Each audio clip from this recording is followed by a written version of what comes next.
नमस्कार, जनवार्तामध्ये आपल्या सर्वांचं स्वागत। सर्वप्रथम पाहूया ठळक बातम्या।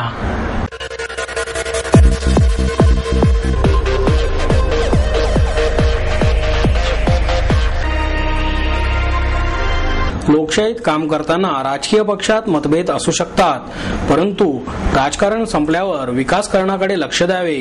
भाजपचे राष्ट्रीय अध्यक्ष नितीन गडकरी यांचा बूस्टर डोस। श्री सातपुडा निवासिनी मनुदेवी सांस्कृतिक संस्थांच्या वतीने त्रिपुरारी पौर्णिमेनिमित्त दीपोत्सव साजरा। आणि 2G स्पेक्ट्रम घोटाळ्यात आता गृहमंत्री पी चिदंबरम आणि सोनिया गांधी यांचे जावई रॉबर्ट वढेरा यांना गजाआड पाठवल्याशिवाय आपण गप्प बसणार नाही। जनता पार्टीचे अध्यक्ष डॉक्टर सुब्रमण्यम स्वामी यांचा पवित्रा।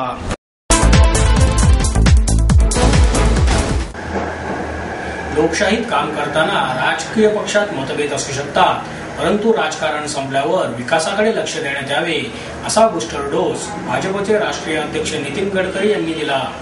कमला नेहरू रुग्णालयाच्या विस्तारित इमारतीचे आणि नवीन सुविधांचे उद्घाटन गडकरी यांच्या हस्ते करण्यात आले। तब्येत ठीक नसल्याचे कारण देऊन कार्यक्रमाचे नियोजित अध्यक्ष महापौर मोहनसिंग राजपाल अनुपस्थित राहिले, त्यामुळे उपमहापौर प्रसन्न जगताप यांच्या अध्यक्षतेखाली कार्यक्रम झाला। आमदार उल्हास पवार, मोहन जोशी, गिरीश बापट, रमेश बागवे, माधुरी मिसाळ, भीमराव तापकीर, चंद्रकांत पाटील, विनोद तावडे, म्हाडाचे अध्यक्ष अंकुश काकडे, सभागृह नेते सुभाष जगताप, विरोधी पक्षनेते आबा बागुल, गटनेत्या मुक्ता टिळक, शहर सुधारणा समितीचे अध्यक्ष अरुण डिमडिमे, उज्ज्वल केसकर, प्राध्यापक विकास मटखरी यांच्यासह अनेक नगरसेवक आणि राजकीय कार्यकर्ते यावेळी उपस्थित होते। तोंडावर आलेल्या महापालिका निवडणुकांच्या पार्श्वभूमीवर रुग्णालयाच्या उद्घाटन सोहळ्याला सर्वपक्षीय मेळाव्याचे स्वरूप आले होते। मनोगतात बेडकर यांनी विरोधी पक्षाच्या नेत्यांनी रुग्णालयासाठी केलेल्या कामाचा आवर्जून उल्लेख केला। ते म्हणाले, शोभा बारणे यांनी रुग्णालयाच्या विस्तारीकरणाची सुरुवात केली, आज त्यांची स्वप्नपूर्ती होत आहे। निलेश निकम, अरविंद शिंदे, आमदार उल्हास पवार यांनी रुग्णालयासाठी भरीव मदत केली। आमदार पवार म्हणाले, बेडकरांनी सर्वांचा उल्लेख करून लोकशाही जिवंत असल्याचा दाखला दिला। गडकरी म्हणाले, निवडणुका झाल्यानंतर पक्षाचे जोडे बाहेर ठेवले पाहिजेत। शहराच्या विकासाच्या कामात सर्व पक्षीयांनी एक दिलाने काम केले तर सामाजिक आणि आर्थिक परिवर्तन झाल्याशिवाय राहणार नाही। राजकारणाची प्रेरणा राष्ट्रीय समाजकारणाचीच असली पाहिजे। कटआउट लावून रेल्वे स्टेशन, विमानतळावर कितीही ओरडला तरी नेता होता येत नाही। लोकांच्या उपयोगी पडला तरच तुम्हाला लोक लक्षात ठेवतात। जात, धर्म, भाषा, पंथ यांच्या पलीकडे जाऊन विकासाचे राजकारण केले तर लोक तुम्हाला कधीच विसरणार नाहीत, असंही गडकरी यांनी यावेळी सांगितले। खरं म्हणजे मला जरी कधी विचारलं असतं तर मी एवढं मोठं हॉस्पिटल करण्याच्या बाबतीत आपलं रिझर्वेशनच दाखवलं असतं, कारण हे उभं करणं शक्य आहे, पण हे चालवणं त्याही पेक्षा कठीण आहे। आणि विशेषतः त्याचं व्यवस्थित चालवलं गेलं नाही तर लोकांच्या जीवनाशी खेळ होणार आहे। आणि म्हणून मी गणेश बिडकरांना असं सुचवलं की तुम्हाला या ठिकाणी यशस्वीपणे काम करणारे काही चॅरिटेबल ट्रस्ट असतील, जे उत्तम हॉस्पिटल चालणारे असतील, त्यांच्या सेवा जर काही घेता आल्या आणि त्यांच्या मदतीने जर आपण चांगल्या प्रकारची गुणात्मक सेवा देऊ शकलो तर निश्चितपणे त्याचा विचार करा। याचं कारण सरकारमध्ये ही अडचण आहे, सरकार कोणाही पक्षाचं असो, जर तुम्हाला MRI मिळाला तर ऑपरेटरची परवानगी मिळत नाही, ऑपरेटरची परवानगी मिळाली तर MRI करता पैसे मिळत नाही, दोन्ही मिळालं तर इलेक्ट्रिकल आणि सिव्हिल कन्स्ट्रक्शन करता पैसे नाही, त्याला मान्यता नाही। आणि हे करता करता 7-7 वर्ष 8-8 वर्ष करोडो रुपयाची मशिनरी हॉस्पिटलच्या बाहेर सडत पडली असते। सरकारमध्ये या सगळ्या गोष्टी करणं कठीण झालेलं आहे। आणि त्यामुळे माझं तर व्यक्तिगत मत असं आहे की ज्याप्रमाणे आपण शैक्षणिक संस्थांचं जाळं चॅरिटेबल ट्रस्टच्या मार्फत उभं केलं, तसं आता हॉस्पिटलचंही जाळं चॅरिटेबल ट्रस्टच्या मार्फत उभं केलं पाहिजे। ज्याप्रमाणे मागासलेल्या भागामध्ये उद्योगांकरता आपण वेगवेगळ्या सवलती देतो, त्याप्रमाणे हॉस्पिटल उघडणाऱ्या लोकांना देखील त्या प्रकारच्या सवलती दिल्या पाहिजे। खूप चर्चा झाली, प्रधानमंत्र्याला आडवे तिडवे प्रश्न विचारत होते, पण नंतर सभागृहाचं सदन संपल्यानंतर माझ्या जेवणाप्रित्यर्थ मोठा कार्यक्रम होता, त्या ठिकाणी मी पाहिलं तर सगळ्या पक्षाचे लोक अतिशय आनंदात एकमेकाशी बोलत त्या ठिकाणी आनंदात त्या ठिकाणी होते। लोकशाहीमध्ये आम्ही वेगवेगळ्या पक्षात काम करतो, आम्ही एकमेकाचे दुश्मन नाही आहोत। विचाराची मतभिन्नता असू शकते, विचाराचे मतभेद असू शकतात, पण मनभेद कधी होता कामा नये. आणि हे जर मनभेद कधी झाले नाही तर लोकशाही निश्चितपणे यशस्वी झाल्याशिवाय राहणार नाही.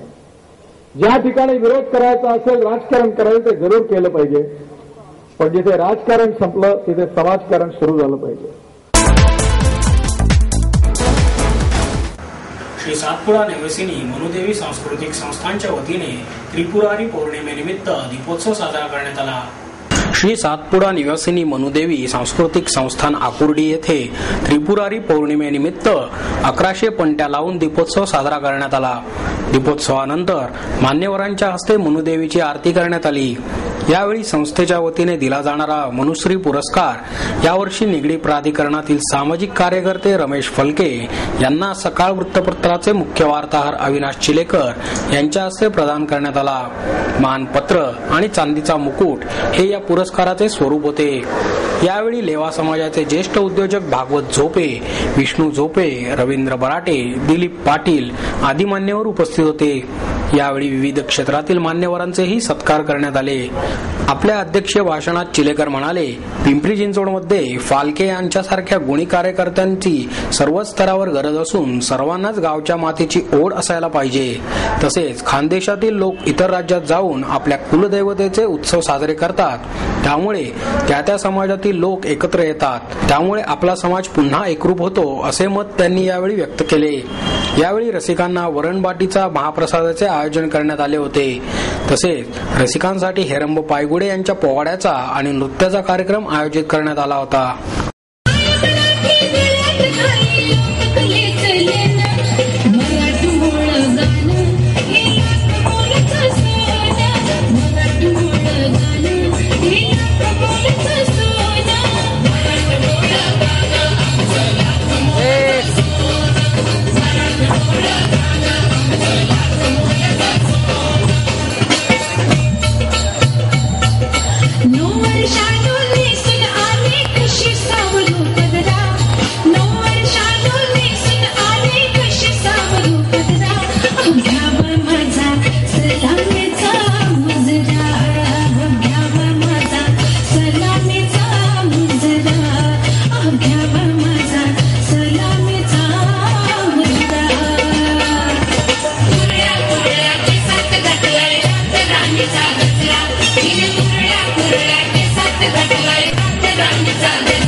टूजी स्पेक्ट्रम घोटाळ्यात आता पी चिदंबरम आणि सोनिया गांधी यांचे जावई रॉबर्ट वढेरा यांना गजाआड पाठवल्याशिवाय आपण गप्प बसणार नाही असा पवित्रा जनता पार्टीचे अध्यक्ष डॉक्टर सुब्रमण्यम स्वामी यांनी घेतला. प्रबोधन मंच आणि प्रोफेशनल्स अगेन्स्ट करप्शन या संस्थांनी डॉक्टर स्वामी आणि आर व्यंकटेश यांचे 2G स्पेक्ट्रम घोटाळा आणि काळा पैसा या विषयावर भाषण आयोजित केले होते. 2G स्पेक्ट्रम घोटाळ्यात अटक करण्यात आलेले ए राजा हे छोटे प्यादे आहे. त्यांनी 4,000 कोटी रुपये खाल्ले आहेत. याच प्रकरणात चिदंबरम यांनी 5,000 कोटी, डीएमके नेता करुणानिधी यांनी 16,000 कोटी तर सोनिया गांधी यांनी 36,000 कोटी रुपये लाटले आहेत. या प्रकरणात आतापर्यंत ए राजा, कनिमोळी यांना अटक झाली आहे. आता चिदंबरम हे सुद्धा त्यात अडकत आहेत. आता एका मद्राशानंतर पंजाबाचा नंबर आहे असं स्पष्ट करून डॉक्टर स्वामी म्हणाले की सोनियांचा जावई रॉबर्ट वढेरा यांचा या घोटाळ्यातील सहभाग बाहेर काढायचा आहे. चिदंबरम यांची चौकशी करण्यासाठी 15 ते 20 नोव्हेंबर दरम्यान निर्णय होईल. त्यानंतर 3 डिसेंबर पर्यंत ते तुरुंगात गेलेले असतील. वढेरा यांचे टेलिकॉम कंपनीत समभाग आहेत. ते प्रियांका गांधी यांच्याशी लग्न करण्यापूर्वी गरीब होते, पण आता त्यांच्याकडे 6 कॉर्पोरेट जेट आहेत. दिल्लीतील हॉटेल अमन हेही त्यांचेच आहे. हे सर्व त्यांच्याकडे कसे आले असा सवाल डॉक्टर स्वामी यांनी केला. राष्ट्रकुल स्पर्धांच्या घोटाळ्यात अटकेत असलेले सुरेश कलमाडी यांनी तोंड उघडले तर सर्व काही बाहेर येईल, पण कलमाडी जास्तच स्वामीनिष्ठ आहेत अशी टिप्पणीही त्यांनी केली. अण्णा हजारे पाठपुरावा करत असलेल्या जनलोकपाल विधेयकातील एक तरतूद वगळता त्यात काहीही विशेष नाही असे डॉक्टर स्वामी यांनी सांगितले. ही तरतूद म्हणजे लोकपाल कोणाच्याही मंजुरीशिवाय सीबीआयला थेट काम सांगून त्याबाबतचा अहवाल मागवू शकतो. ही तरतूद इंडिपेंडंट प्रॉसिक्युटर म्हणून इतर देशांमध्ये आहे. त्याच्यामुळेच अमेरिकेत वॉटरगेट आणि क्लिंटन मोनिका लेव्हिन्स्की यांसारखी प्रकरणे बाहेर येऊ शकली. ही एकमेव तरतूद वगळता जनलोकपाल टाकाऊ आहे असेही ते म्हणाले. परदेशात काळा पैसा ठेवणाऱ्यांची नावे जाहीर करण्याबाबत आणि हा पैसा देशात आणण्याबाबत सरकार काहीच करत नसल्याचे सांगून आता आपण याबाबत वेगळ्या पद्धतीने प्रयत्न करणार असल्याचे ते म्हणाले. त्यांनी सांगितले की त्यासाठी केंद्रीय अन्वेषण विभागाकडे अज्ञात भारतीयांनी देशातील पैसा परदेशात गुंतवला असल्याची तक्रार 28 नोव्हेंबरच्या आधी दाखल करणार आहोत. त्यावरून गुन्हा दाखल करावाच लागेल. मग येथील न्यायालयातून स्वित्झर्लंडमधील न्यायालयासाठी विशिष्ट कागदपत्रे देण्याची विनंती करू. त्यासाठी आपल्या तेथील विद्यार्थ्यांची आपण मदत घेणार आहोत असेही ते म्हणाले. काळा पैसा परदेशात ठेवणाऱ्यांमध्ये सरकारमधील नेत्यांप्रमाणेच विरोधकांचीही नावे आहेत असेही त्यांनी सांगितले. काळा पैसा परदेशात पाठवून तो वेगवेगळ्या मार्गाने पांढरा म्हणून भारतात आणला जातो. तोच शेअर बाजारात ओतला जातो. परिणाम म्हणून महागाई वाढत आहे अशी मांडणी व्यंकटेश यांनी केली. पुणे महानगरपालिका आयोजित आणि साहित्यिक कलावंत प्रतिष्ठान पुणे संयोजित 11वे 3 दिवसीय साहित्यिक कलावंत संमेलन यशवंतराव चव्हाण नाट्यगृहात सुरू झाले. या संमेलनाचे उद्घाटन राज्याचे पाणी पुरवठा आणि स्वच्छता मंत्री लक्ष्मण ढोबळे यांच्या हस्ते करण्यात आले. यावेळी खासदार सुप्रिया सुळे, महापौर मोहनसिंग राजपाल, प्रतिष्ठानचे अध्यक्ष दिलीप बराटे, शैलेश त्रिभुवन या प्रसंगी उपस्थित होते. राजन खान म्हणाले, अखिल भारतीय साहित्य संमेलनाचा बैलपोळा झाला असून ती केवळ पुढाऱ्यांची संमेलनं ठरत आहेत. जसं बेचव जेवणात तोंडी लावायला पदार्थ असतात तसे लेखक, साहित्यिक व्यासपीठावर बसवले जातात अशी टीका त्यांनी यावेळी केली. पुढे ते म्हणाले, लेखक कलावंतांना या देशात किंमत नाही, त्यांची कदरही केली जात नाही. शास्त्रज्ञ, संशोधक, क्रीडापटू यांचे किती पुतळे बांधले गेले आहेत. ज्यांच्या देशाला काहीच उपयोग नाही अशांचेच पुतळे दिसतात. आपण किती काळ ढोंगीपणा सहन करणार आहोत. स्त्रीला अपमानित करावे असे जगातल्या कोणत्याही लेखकाने लिहिलेले नाही, पण समाजात चित्र उलटे आहे. त्यामुळे साहित्याचा समाजावर परिणाम होतो असं मला वाटत नाही. साहित्याचा प्रभाव आहे असे गृहीत धरूनच साहित्यिक, लेखक, पुढारी भाषणे करतात, पण प्रभाव पडला पाहिजे असे त्यांनी काही सांगावे. संत, महात्मे, कवी यांना पूजेच्या स्थानी ठेवणे हा आपला दोष आहे. त्यांनी काय सांगितले हे लक्षात घेतले पाहिजे असेही त्यांनी यावेळी सांगितले. लक्ष्मण ढोबळे म्हणाले, कोणत्याही मुलाच्या बारशाला जाताना त्याला सोन्याची अंगठी देऊन केवळ पाहुणचार करण्यापेक्षा त्याच्या पाळण्यात संभाजी, राऊ अशा कादंबऱ्या ठेवून नवा इतिहास सुरू करण्याची गरज आहे. ग्रंथ हे जीवनाचे प्रयोजन आहे. मनाचे पोषण करण्यासाठी आणि कसे जगावे हे सांगण्यासाठी ग्रंथाची गरज आहे. सुप्रिया सुळे आणि महापौर मोहनसिंग राजपाल यांनीही आपली मनोगते यावेळी व्यक्त केली.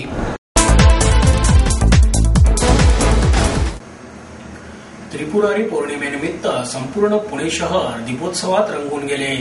पुण्यामधील विविध मंदिरातील दीपोत्सवाचा घेऊया एक नयनरम्य आढावा. त्रिपुरी पौर्णिमेनिमित्त शहरात विविध मंदिरांमध्ये आणि उद्यानांमध्ये दीपोत्सव साजरा करण्यात आला. भाविकांनी पर्वती, ओंकारेश्वर मंदिर, पाताळेश्वर मंदिरात दर्शनासाठी मोठी गर्दी केली होती. याशिवाय रांगोळी, फुलांची आरास आणि विविध सांस्कृतिक कार्यक्रमांनी त्रिपुरी पौर्णिमा मोठ्या उत्साहात साजरी करण्यात आली.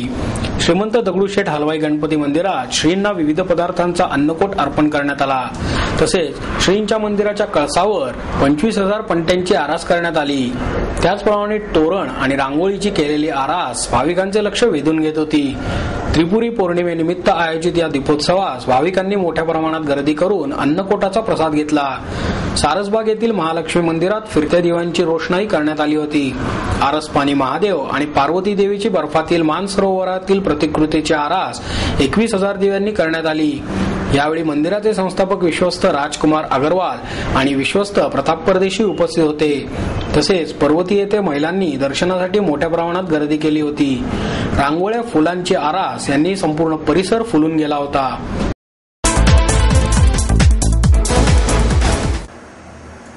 नव्वदीतही आपली कला जपणारे प्रसिद्ध चित्रकार R.K. देशमुख यांच्या चित्र प्रदर्शनाचे यशवंतराव चव्हाण कला दालनात आयोजन करण्यात आले आहे. देशमुख यांच्या बरोबरच मंगेश पेडणेकर आणि माधव गोहाड यांची चित्रेही तिथे प्रदर्शित करण्यात आली आहेत. हे प्रदर्शन 12 तारखेपर्यंत सकाळी 8 ते रात्री 8 या काळात सर्वांसाठी खुले राहणार आहे. SSC झाल्यानंतर 1938 मध्ये देशमुख यांनी बडोद्याच्या स्कूल ऑफ आर्ट मध्ये प्रवेश घेतला. त्यानंतर नागपूरमधून DFA ची परीक्षा उत्तीर्ण झाल्यावर देशमुखांनी आपला स्वतंत्र व्यवसाय सुरू केला. मुंबईत आल्यावर त्यांना जहांगीर वाजिबदार यांच्या विंडसर स्टुडिओ जुन्या फ्रेंच, इटालियन चित्रकारांच्या चित्रांच्या प्रतिकृती करण्याचे काम मिळाले. या काळात स्टुडिओने इंग्लंडच्या लॅन्सबोरो या 6 तारांकित हॉटेलला 150 चित्रे विकली. देशमुखांनी शेगाव येथील श्री गजानन महाराज संस्थानाला श्री गजानन महाराज विजय ग्रंथासाठी 21 चित्रे तैल रंगात करून दिली आहेत. याशिवाय देशमुख यांनी डॉक्टर DY पाटील, आदित्य बिर्ला, विलासराव देशमुख, अलीगड आणि अकोला येथील जिल्हा मध्यवर्ती सहकारी बँक, सिप्ला फाउंडेशन यांच्यासाठी चित्रे काढली आहेत.